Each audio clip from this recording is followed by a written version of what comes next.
ಇಂದೇ ಡೌನ್ಲೋಡ್ ಮಾಡಿ ಮತ್ತು ನಿಮ್ಮ ನೆಚ್ಚಿನ ಶೋಗಳನ್ನು ಆನಂದಿಸಿ.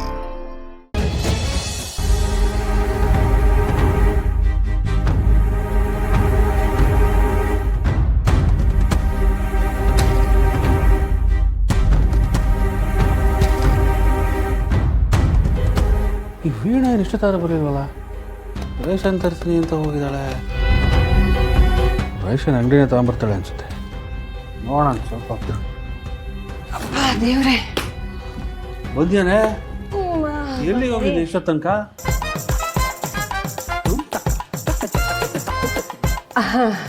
ರೀ, ಅದು ಮೊದಲನೇ ಸಾರಿ ನಾನು ಕೇಳ್ದೇನೆ ನೀವು ದುಡ್ಡು ಕೊಟ್ಬಿಟ್ರಲ್ಲ, ಆ ಸಂತೋಷಕ್ಕೆ ನಿಮ್ಗೆ ಒಳ್ಳೇದಾಗಲಿ ಅಂತ ದೇವಸ್ಥಾನಕ್ಕೆ ಹೋಗಿ ನಿಮ್ಮ ಹೆಸರಲ್ಲಿ ಅರ್ಚನೆ ಮಾಡಿಸ್ಕೊಂಡು ಆಮೇಲೆ ರೇಷನ್ ತರೋದಕ್ಕೆ ಹೋದೆ.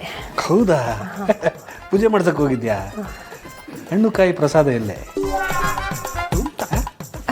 ಅದು ದೇವಸ್ಥಾನಕ್ಕೆ ಹೋಗಬೇಕು ಅಂತ ಏನು ತಯಾರಿ ಮಾಡ್ಕೊಂಡು ಹೋಗಿರಲಿಲ್ಲ ಅಲ್ಲ, ಅದಕ್ಕೆ ಅರ್ಚನೆ ಮಾಡಿಸ್ಕೊಂಡು ಕೈ ಮುಕ್ಕೊಂಡು ಬಂದ್ಬಿಟ್ಟೆ. ಏಯ್, ನನ್ನ ಹತ್ರ ಸುಳ್ಳು ಹೇಳೋದೆಲ್ಲ ಇಟ್ಕೋಬೇಡ. ಎಲ್ಲಿಗೆ ಹೋಗಿದ್ದಿ ಕರೆಕ್ಟಾಗಿ ಹೇಳು. ಹೇಳ್ದಲ್ಲ ರೀ, ದೇವಸ್ಥಾನಕ್ಕೆ ಹೋಗಿ ರೇಷನ್ ತರಕ್ಕೆ ಹೋಗಿದ್ದೆ ಅಂತ. ಇದನ್ನ ನಾನು ನಂಬೇಕಾ? ನಿಜ ಹೇಳು, ಎಲ್ಲಿಗೆ ಹೋಗಿದ್ದೆ ಅಂತ. ನಾನಂತರ ವಾಸನೆ ಎಲ್ಲ ಕಂಡುಹಿಡಿದ್ಬಿಡ್ತೀನಿ. ಅಯ್ಯೋ, ಹೇಳಿದ್ನಲ್ಲ ರೀ, ದೇವಸ್ಥಾನಕ್ಕೆ ಹೋಗಿ ರೇಷನ್ ತರಕ್ಕೆ ಹೋಗಿದ್ದೆ ಅಂತ. ಏಯ್, ಮಾತು ಮರೆಸ್ಬೇಡ ಕಣೆ. ಎಲ್ಲಿ ಹೋಗಿದೆ ಅಂತ ನಿಜ ಹೇಳು.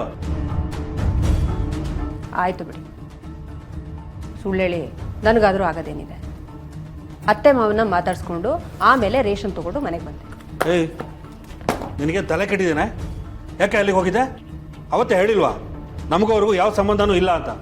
ಸತ್ರು ನಿಮ್ಮನ್ನು ನೋಡಕ್ಕೆ ಬರಲ್ಲ ಅಂತ ಹೇಳಿ ಬಂದಿದ್ದೀನಿ. ನೀನು ಅಲ್ಲಿಗೆ ಹೋಗಿದ್ಯಾ ಅವ್ರು ನೋಡೋಕ್ಕೆ? ಓಹೋ, ನಾನು ದುಡ್ಡು ಕೊಟ್ಟೆ ಅಂತ ಅದನ್ನು ಅವ್ರಿಗೆ ಕೊಡೋದಕ್ಕೆ ಹೋಗಿದ್ಯಾ? ಬೇರೆಯವ್ರ ದುಡ್ಡಿಗೆ ಆಸೆ ಪಡೋವಂಥ ಜನ ಅಲ್ಲ ರೀ ಅವರು. ಇಷ್ಟಕ್ಕೂ ಅವ್ರೀಗ ಚೆನ್ನಾಗಿ ಸಂಪಾದನೆ ಮಾಡಿಕೊಂಡು ಅವ್ರ ಕಾಲ ಮೇಲೆ ಅವ್ರು ನಿಂತ್ಕೊಂಡು ಅವ್ರ ಜೀವನನ ಅವ್ರು ನೋಡ್ಕೋತಾ ಇದ್ದಾರೆ. ನಿಮ್ಮ ದುಡ್ಡು ಅಂತ ಹೇಳ್ಬಿಟ್ರಂತೂ ಅವ್ರು ಅದನ್ನ ಎಡಗೈನಲ್ಲೂ ಮುಟ್ಟಲ್ಲ. ಎಡಗೈಯಲ್ಲಿ ಮುಟ್ಟಲ್ಲ, ಅದ್ರ ಕಿತ್ಕೊಂಡು ತಿಂತಾರಷ್ಟೇ. ಯಾರು ಯಾರಿಂದ ಕಿತ್ಕೊಂಡು ತಿಂದ್ರು ಅನ್ನೋದು ಎಲ್ರಿಗೂ ಚೆನ್ನಾಗಿ ಗೊತ್ತು ಬಿಡಿ. ಆಡ್ಕೊಳ್ಳಿ. ಅದೆಷ್ಟು ದಿನ ಆಡ್ಕೋತೀರ ನಾನು ನೋಡ್ತೀನಿ. ಈ ಸಂತೋಷನ ಲೆವೆಲ್ಲೇ ಚೇಂಜ್ ಆಗಿಬಿಡುತ್ತೆ ಕಣೆ, ನೋಡ್ತಾ ಇರೋ. ಏನು 2 ಕೊಂಬು 1 ವಾಲ ಬರುತ್ತಾ? ಕಿಂಡಲ್ ಮಾಡ್ತೇನೆ? ನೋಡ್ತಾ ಇರೋ ಅವ್ರಿಗೆ ಹೆಂಗೆ ಬುದ್ಧಿ ಕಲಿಸ್ತೀನಿ ಅಂತ.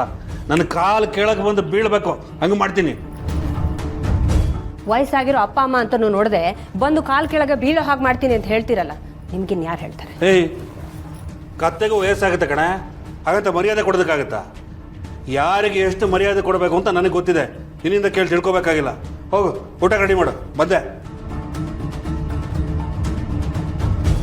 ದೇವ್ರಂತ ಅತ್ತೆ ಮಾವು ನೋಡೋಕೆ ಹೋಗೋದಿಕ್ಕೆ ಇವ್ರಿಗೆ ಹೆದರ್ಕೊಂಡು ಓಡಾಡೋ ಹಾಗಾಯ್ತು.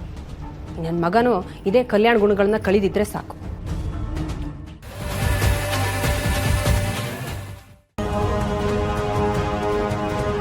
ನೀನು ಜಾನ್ವಿ ಅಲ್ವಾ? ನೀನು ಬದುಕಿದ್ಯಾ? ಹಾಗಾದ್ರೆ ಜಯಂತ್ ಹೇಳ್ತಾ ಇದ್ದಿದ್ದು ನಿಜ ಅಂದಾಗಾಯ್ತು. ನನ್ನ ಚಿನ್ನು ಮರಿ ಬದುಕಿದಾಳೆ, ನನ್ನ ಜಾನು ಬದುಕಿದಾಳೆ ಅಂತ ಹೇಳ್ತಾನೆ ಇದ್ದ. ಆದ್ರೆ ನಾನೇ ನಂಬ್ತಿರ್ಲಿಲ್ಲ. ಅಲ್ಲಮ್ಮ, ಯಾಕಮ್ಮ ಈಗ ಅವನಿಗೆ ಮೋಸ ಮಾಡಿದೆ ನೀನು? ಪಾಪ, ಅವನು ನಿನಗೋಸ್ಕರ ಎಷ್ಟು ನೊಂದ್ಕೊಳ್ತಾ ಇದ್ದಾನೆ ಗೊತ್ತಾ? ಪ್ರತಿ ಕ್ಷಣನೂ ನಿನ್ನ ನೆನಪಲ್ಲಿ ಕೊರಗಿ ಹುಚ್ಚ ಆಗ್ತಿದ್ದಾನೆ. ಯಾಕೆ ಹೇಗೆ ಮಾಡಿದೆ? ಯಾಕೆ ಅವನಿಗೆ ಮೋಸ ಮಾಡಿದೆ?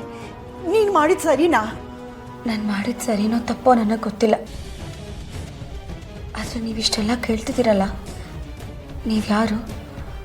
ಅವ್ರಿಗೆ ಏನಾಗಬೇಕು?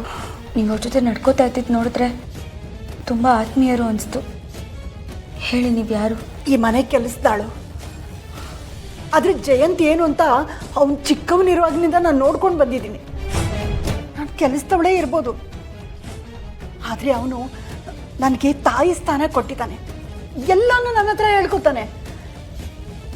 ನೀನು ಸತ್ತಿದೆಯಾ ಅಂತ ತಿಳ್ಕೊಂಡು ನನ್ನನ್ನು ಇಲ್ಲಿ ಕರ್ಕೊಂಡು ಬಂದಾಗಿನಿಂದನೂ ನೋಡ್ತಾ ಇದ್ದೀನಿ. ಅವನು ಎಷ್ಟು ನೋವು ಅನುಭವಿಸ್ತಾ ಇದ್ದಾನೆ ಗೊತ್ತಾ? ನನ್ನಿಂದ ಅದೆಲ್ಲ ನೋಡೋಕ್ಕೆ ಆಗ್ತಿಲ್ಲ. ನೀನು ಬದುಕಿರೋದು ಗೊತ್ತಾದರೆ ಅವನಿಗೆ ಎಷ್ಟು ಖುಷಿ ಆಗುತ್ತೆ. ಈಗಲೇ ಹೇಳ್ಬಿಡ್ತೀನಿ, ಯಾಕೆ ಯಾಕೆ ಕಾಲು ಹಿಡಿತಿದ್ಯಾ? ಏಳ ಮೇಲೆ ಯಾಕೆ ಕಾಲು ಮುಗಿತಿದ್ಯಾ? ಏನಾಯ್ತು? ಯಾಕೆ ಹೇಳು. ನೋಡಿ, ನಿಮ್ಮನ್ನು ಅವರು ಎಷ್ಟು ಚೆನ್ನಾಗಿ ನೋಡ್ಕೊಂಡಿದ್ದಾರೆ ನನಗೆ ಗೊತ್ತಿಲ್ಲ.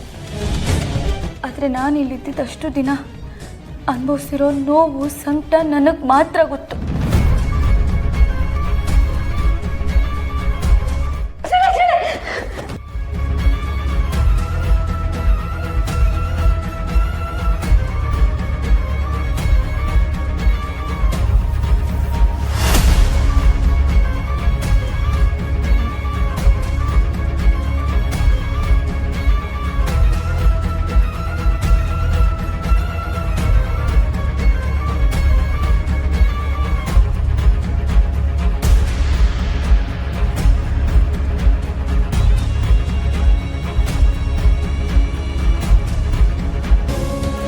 ಹೇಳಿ, ಇಷ್ಟೆಲ್ಲ ಅನುಭವಿಸಿರೋ ನಾನು ಇವ್ರ ಜೊತೆ ಬದುಕು ಅಂತೀರಾ?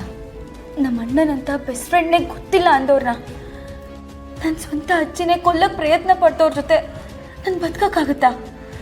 ಬಾಯಿ ತೆಗೆದ್ರೆ ಸುಳ್ಳು, ಬರೀ ಮೋಸ. ಇಂಥ ದ್ರೋಹಿ ಜೊತೆ ಹೇಗೆ ಬದುಕಲಿ ಅಮ್ಮ, ನೀವೇ ಹೇಳಿ. ಆದರೆ ಅವನಿನ್ನ ತುಂಬ ಪ್ರೀತಿಸ್ತಾನೆ. ಪ್ರೀತಿ? ಅದು ನಿಜವಾದ ಪ್ರೀತಿ ಅಂತ ನಾನು ಅಂದ್ಕೊಂಡಿದ್ದೆ. ಆದರೆ ಆ ಪ್ರೀತಿ ಹಿಂದೆ ಎಷ್ಟೆಲ್ಲ ಮೋಸ ವಂಚನೆ ಇದೆ ಅಂತ ಗೊತ್ತಾದ ಮೇಲೆನೆ ನಾನು ಅವರಿಂದ ದೂರ ಹೋಗೋ ಪ್ರಯತ್ನ ಪಟ್ಟಿದ್ದು, ಸಹಾಯಕ್ಕೆ ನೋಡಿದ್ದು. ನನ್ನ ತಂದೆ ತಾಯಿ ಕೂಡ ಇವ್ರನ್ನ ದೇವರು ಅಂದ್ಕೊಂಡಿದ್ದಾರೆ.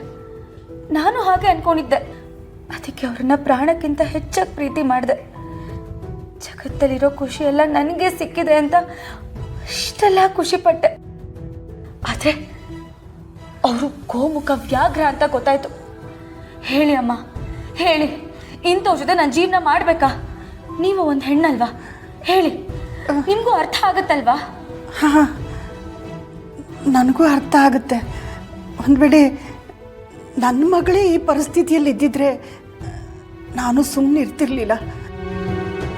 ಆದರೆ ಅವನಿಗೆ ಬದಲಾಗಿದ್ದಾನೆ. ಅವನಿಗೆ ಒಂದೇ ಒಂದು ಅವಕಾಶ ಕೊಟ್ಟು ನೋಡಬಾರ್ದಾ? ಒಂದು ಕ್ರೂರ ಮೃಗ ಆದರೂ ಬದಲಾಗ್ಬೋದು, ಆದರೆ ಈ ಮನುಷ್ಯ ಬದಲಾಗಕ್ಕೆ ಸಾಧ್ಯನೇ ಇಲ್ಲ. ನನಗೆ ಇವ್ರ ಜೊತೆ ಜೀವನ ಮಾಡೋಕ್ಕೆ ಸಾಧ್ಯನೇ ಇಲ್ಲ. ಇವರೊಂಥರ ಗೋಮುಖ ವ್ಯಾಘ್ರ ಇದ್ದ ಹಾಗೆ. ದಯವಿಟ್ಟು ಅವ್ರಿಗೆ ಹೇಳ್ದೆ ನನಗೆ ಹೋಗಕ್ಕೆ ಬಿಡಿ. ದಯವಿಟ್ಟು ಅವ್ರ ಹತ್ರ ಏನೂ ಹೇಳಬೇಡಿ. ನಿಮ್ಮ ಕೈ ಮುಗಿತೀನಿ, ಪ್ಲೀಸ್ ನನ್ನನ್ನು ಇಲ್ಲಿಂದ ಹೋಗೋದಕ್ಕೆ ಬಿಡಿ. ಅಲ್ಲಮ್ಮ, ಸರಿ.